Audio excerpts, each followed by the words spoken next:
అహ్మదాబాద్లో నిన్న భారీ ఫ్లైట్ క్రాష్ జరిగింది. అయితే దానిలో దాదాపు 265 మంది అంటే ఫ్లైట్‌లో ఉన్నవాళ్ళు కావచ్చు, కింద బిల్డింగ్‌లో ఉన్నవాళ్ళు కావచ్చు. మొత్తం అందరూ కూడా చనిపోయినటువంటి పరిస్థితి అయితే ఉంది. అయితే ఆ ఫ్లైట్‌లో ఏం జరిగుండొచ్చు? అసలు యాక్చువల్‌గా ఫ్లైట్స్ ఎలా స్టార్ట్ అవుతాయి? ప్రారంభానికి ముందర వాటికి తీసుకునే జాగ్రత్తలేంటి? ఇవన్నీ కూడా మనతో మాట్లాడడానికి గన్నవరం ఎయిర్‌పోర్ట్ డైరెక్టర్ మనతో పాటు ఉన్నారు. ఆయనతో ఒకసారి మాట్లాడదాం. సార్, ఆహ్, ఒక ఫ్లైట్ అసలు బయలుదేరాలి అంటే ఏ రకమైనటువంటి సేఫ్టీ ప్రికాషన్స్ ఉంటాయి? ఎన్ని రకాల చెకింగ్స్ చేస్తారు? ఫ్లైట్ అన్నది చాలా సేఫెస్ట్ మోడ్ ఆఫ్ ట్రాన్స్‌పోర్ట్ అండి. ఎందుకంటే ఒక ఫ్లైట్ గురించి తీసుకున్నన్ని జాగ్రత్తలు నాకు తెలిసి ఏ మోడ్ ఆఫ్ ట్రాన్స్‌పోర్ట్‌కి కూడా ఉండవు.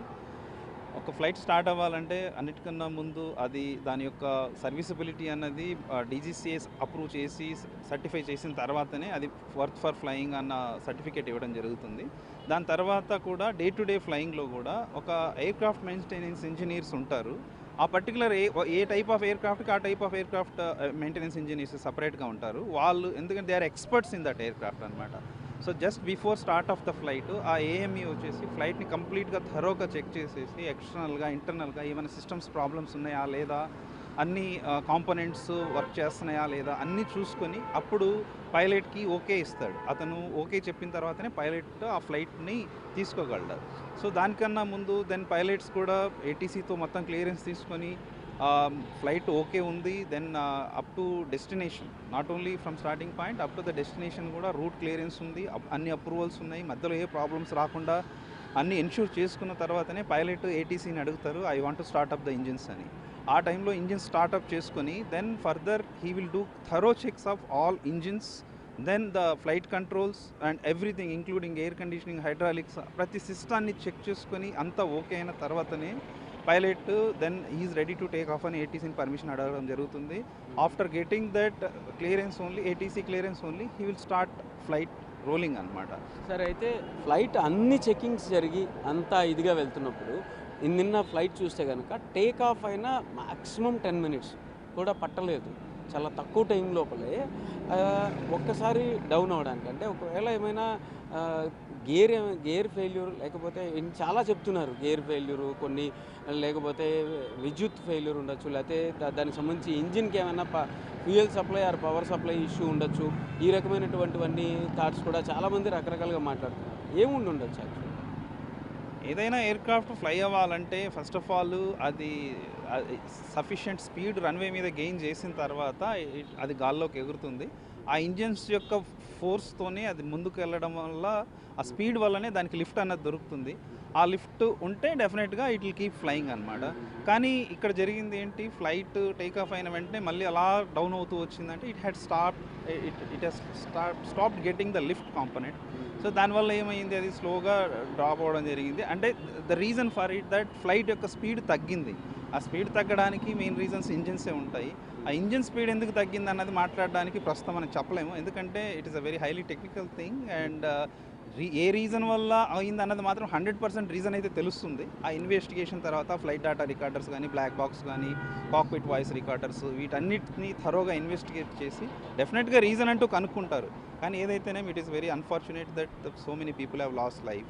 ఇట్ ఈస్ సార్, అయితే ఎఫ్డిఆర్, ఒక బ్లాక్ బాక్స్, అలాగే కాక్పిట్ వాయిస్ రికార్డర్. సో ఇప్పుడు అక్కడ చెప్తున్నారు, ఒక మెసేజ్ అయితే వెళ్ళింది, flight is not in a safer condition అని చెప్పేసి ఒక మెసేజ్ వెళ్ళింది అన్నట్టుగా కూడా కొంత ఇన్ఫర్మేషన్ వస్తున్న పరిస్థితి. అంటే అది ఎక్కడ తెలుస్తుంది, ఏ రకంగా తెలుస్తుంది, అట్లాంటిది ఏదైనా ఉంటుందా? నో, అట్లాంటిది ఏమి మెసేజ్ వెళ్ళడం అనేది ఏమి ఉండదు. అంటే నాకు తెలిసి పైలట్ మేడే మేడే మేడే అని చెప్పారు అని అన్నారు. That is the distress call, we call it as. ఒక పైలట్ కానీ మేడే అని చెప్పాడు అని అంటే he is in a very serious condition and the flight is at very utmost danger. ఆ మేడే కాల్ విన్న వెంటనే మా ఎయిర్ ట్రాఫిక్ కంట్రోలర్స్ కూడా అలర్ట్ అయ్యి మొత్తం అతనికి ఏ ఏ సర్వీస్ అడిగినా వెంటనే దే విల్ ప్రొవైడ్ అనమాట. That is the purpose of May Day call. అంటే ఇంకా ఆ టైంలో 100% అటెన్షను ఆ పర్టికులర్ ఎయిర్‌క్రాఫ్ట్‌కే ఇస్తారు. మిగతా ఎయిర్‌క్రాఫ్ట్స్ అన్నిటిని పక్కనకి పెట్టేసి ఆ మేడే కాల్ ఇచ్చిన ఎయిర్‌క్రాఫ్ట్‌కి మాత్రమే వాళ్ళు ఆల్ సర్వీసెస్ ఇస్తారు. ల్యాండింగ్ క్లియరెన్స్ కావాలన్నా, రూట్ క్లియరెన్స్ కావాలన్నా, ఏది కావాలన్నా అండ్ ఫైర్ సర్వీసెస్ని అలర్ట్ చేయడం ఇవన్నీ జరుగుతాయి అనమాట. That is the message, not from the flight. I'm not అంటే మేడే అనే మెసేజ్ వచ్చిన తర్వాత కూడా అక్కడ అంత సహాయం వెంటనే అందకపోవడం జరిగి ఉండొచ్చా? నో నో నో మేడే అన్నది పైలట్ ఎప్పుడైతే ఫ్లైట్లో సీరియస్ ప్రాబ్లం ఉంది అన్నప్పుడు ఏటీసీకి ఇన్ఫార్మ్ చేయడం కోసం మేడే అన్నారు. ఆ మేడే కాల్ ఇచ్చిన తర్వాత మళ్ళీ కమ్యూనికేషన్ లేదన్నది నేను న్యూస్లో చూస్తున్నాను. డెఫినెట్లీ మేడే కాల్ ఇచ్చిన తర్వాత pilot came to know that the flight is in a very dangerous situation. He will be definitely busy in controlling the flight, trying to lift it up. So at that time ఆయన మాట్లాడడం అనేది it is impossible because they will be busy in controlling the aircraft. But సహకారం అందడము అన్నది అంటే flight వెళ్ళి crash అయ్యింది, it was immediately after take off. అంత long flight కాబట్టి డెఫినెట్గా 1,00,000+ లీటర్స్ ఫ్యూయల్ అందులో ఉందని చెప్తున్నారు. అంత ఫ్యూయల్తో ఒక ఎయిర్క్రాఫ్ట్ క్రాష్ అయ్యిందంటే definitely it engulf into flames. It is impossible to do any fire fighting because it has happened in అక్కడికి ఫైర్ ఫైటర్స్ అక్కడికి వెళ్ళేసరికి everything has happened. That we can. Black box అని మనం చెప్పుకుంటున్నాం. So ఒకవేళ black box దొరికితే ఏ రకమైనటువంటి సమాచారం అందులో ఎక్కువగా మనకి దొరికే అవకాశం ఉంటుంది? బ్లాక్ బాక్స్ అంటే అది flight data recorder black box అంటారు. అందులో ఫ్లైట్కి సంబంధించిన ప్రతి పారామీటర్ రికార్డ్ అయి ఉంటుంది. అంటే ఫ్లైట్ ఎంత స్పీడ్తో వెళ్తుంది, ఆ టైంలో ఏ డైరెక్షన్లో వెళ్తుంది, ఎంత వర్టికల్ ఇంజిన్ పర్ఫార్మెన్స్ ఎలా ఉంది, ఇంజిన్ టెంపరేచర్స్ ఏమున్నాయి, అన్ని కంట్రోల్స్ కరెక్ట్గా ఉన్నాయా లేదా, కమ్యూనికేషన్స్ కరెక్ట్, ఎవ్రీ పారామీటర్ అందులో రికార్డ్ అయి ఉంటుంది అనమాట. సో ఆ పారామీటర్స్ మనం రీడ్ చేసినప్పుడు experts they will come to know why this has crashed.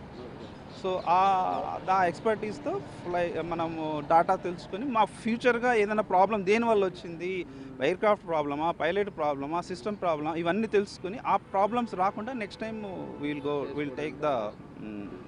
Sir అంటే ఇప్పుడు ఒక ఫ్లాప్ క్లోజ్ అవ్వడం వల్ల అంటే కొంత ఈ రకంగా జరుగుండొచ్చు అని కొంతమంది ఎక్స్పెక్టేషన్స్ చెప్తున్న పరిస్థితి. Is it so? అంత అవకాశం ఉంటుందా? No, I don't know. I don't know about what that people are saying, but it is very premature to comment on how it has happened because it has to be investigated with the available data. So అది పరిస్థితి. ఒక investigation పూర్తయిన తర్వాత చెప్పగలం. కాకపోతే అక్కడ ఏటీసీకి సమాచారం వచ్చినప్పటికీ కూడా ఆ ఏటీసీకి సమాచారం వచ్చి వాళ్ళు వెళ్ళి అక్కడికి వెళ్ళి రియాక్ట్ అయ్యే గ్యాప్, అక్కడ తీసుకున్న గ్యాప్ కూడా చాలా తక్కువ ఉంది. ఏం జరిగింది అనేది మాత్రం ఖచ్చితంగా ఇన్వెస్టిగేషన్ తర్వాతే తెలిసే అవకాశం ఉంటుంది అని చెప్పేసి కూడా గన్నవరం ఎయిర్పోర్ట్ డైరెక్టర్ చెప్తున్నారు. కెమెరా పర్సన్ లక్ష్మణ్తో రామ్, ఎన్టీవీ, విజయవాడ నుంచి.